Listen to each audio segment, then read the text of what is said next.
I always believed I still had time. That belief quietly shaped every decision I made. 10 seconds into this confession, here is the truth I avoided admitting until it was almost too late. I didn't waste my life doing the wrong things. I wasted it waiting to be ready. Ready to start. Ready to change. Ready to choose myself without hesitation. I told myself I was being patient. What I was really doing was postponing my life. I was good at preparation. Planning. Improving myself just enough to feel productive without committing to anything irreversible. I lived in the space between intention and action, close enough to feel hopeful, far enough to feel safe. I kept saying soon. Soon I'll take the risk.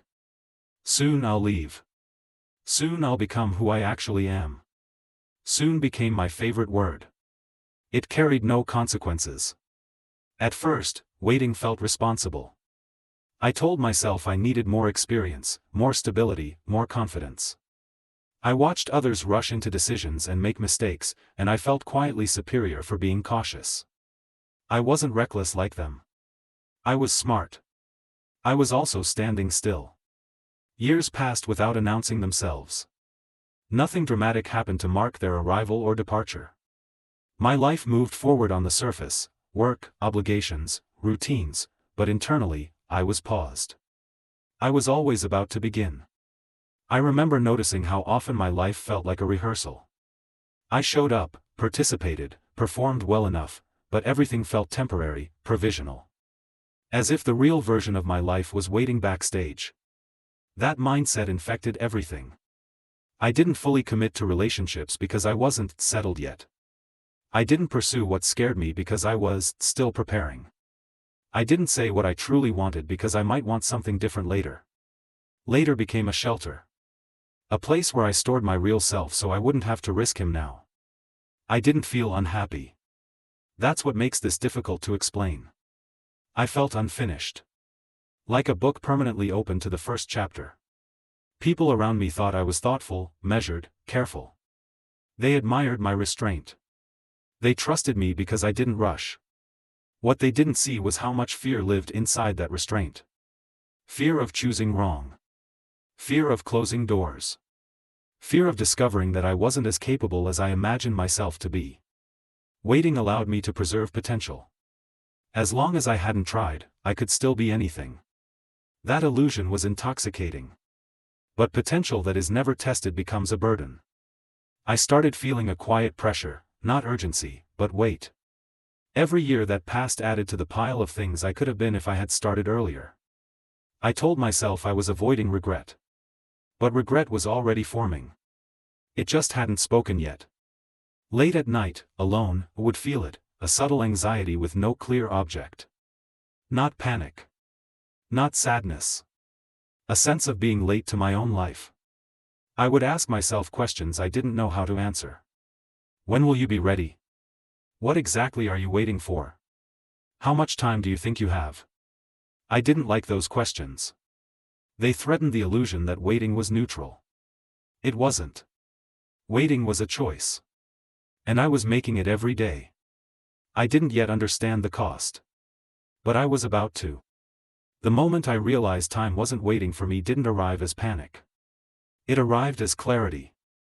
I was doing something ordinary, nothing dramatic enough to become a memory, when it hit me that I had been in the same emotional position for years.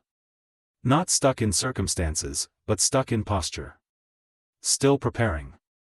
Still qualifying my desires. Still telling myself that I wasn't ready yet. That was when the word later changed its meaning.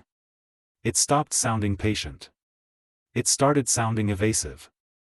I began noticing how often I measured my life against an imaginary future version of myself. The one who would be confident enough. Skilled enough. Certain enough. I was always deferring responsibility to that person, as if he were more real than I was. But that version never arrived. Because readiness doesn't arrive on its own.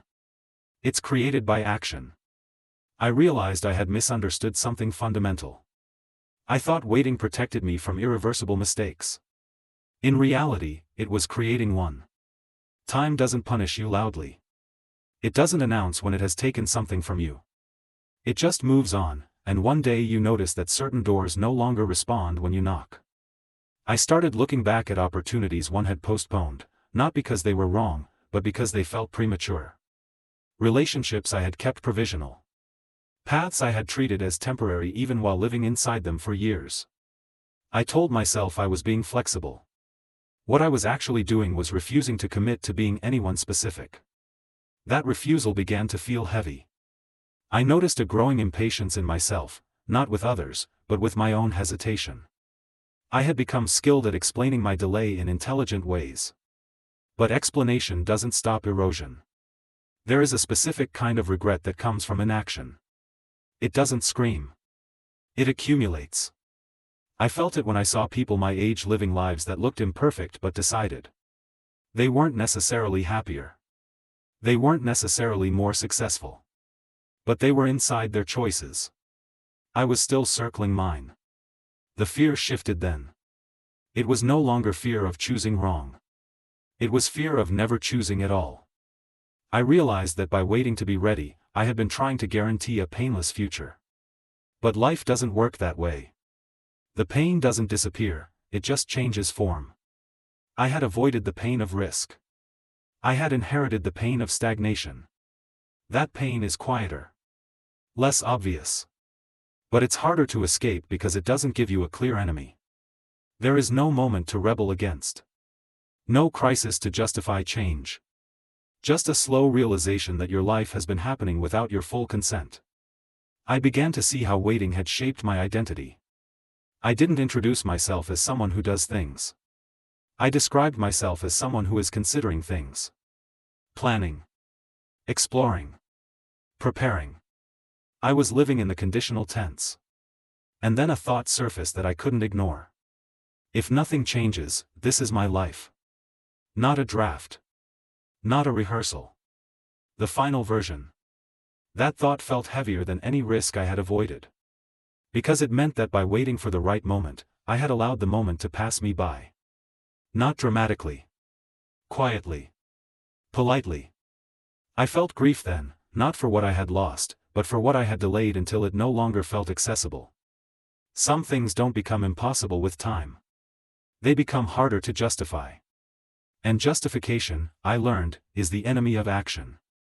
I was standing at a threshold that didn't announce itself as one. There was no deadline, no external pressure, no dramatic reason to move. Just an internal understanding. If I kept waiting, I would eventually run out of reasons to start. That realization didn't give me confidence. It gave me urgency. I didn't know what the next step was yet. I only knew that waiting was no longer neutral. It was costing me something I couldn't get back. And I was done pretending otherwise. I didn't become ready. I became honest. That's the part no one talks about. Readiness is a myth we invent to justify delay. It sounds responsible, even wise, but it hides a deeper fear, the fear of acting without guarantees. I waited for certainty. What finally moved me was the understanding that certainty was never coming. The decision I made wasn't clean or confident. It didn't feel like a breakthrough. It felt like stepping forward while still afraid, still unsure, still incomplete. I chose without feeling prepared, and that terrified me. But something else terrified me more. The idea of reaching the end of my life still saying soon. So I acted. Not because I knew I would succeed. Not because I trusted the outcome. Because not acting had already failed me. The first steps were awkward. I stumbled. I doubted myself constantly. I second-guessed decisions I had just made. The imagined future version of myself, the one who was supposed to be ready, didn't suddenly appear to take over. It was still just me. And that was unsettling. I felt exposed in a way I hadn't before. Waiting had protected my self-image. As long as I hadn't tried, I could still believe in unlimited potential. Acting forced me to confront my actual limits, my real abilities, my unfinished edges. That confrontation hurt. But it grounded me.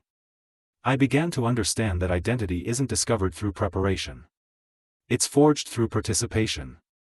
You don't find out who you are by waiting until you feel ready, you find out by choosing and living with the consequences. Some things didn't work out the way I hoped. Some doors closed permanently.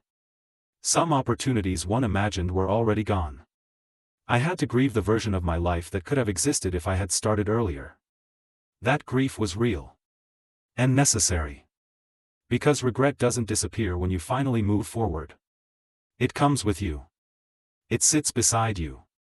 It reminds you that time is irreversible and choices are finite. But regret changes when you stop feeding it with delay. It becomes quieter. It loses its power. I learned something that reshaped how I see my past. Waiting didn't keep me safe. It kept me unfinished. I had confused caution with wisdom and patience with depth. In reality, I was afraid to commit to a life that could disappoint me.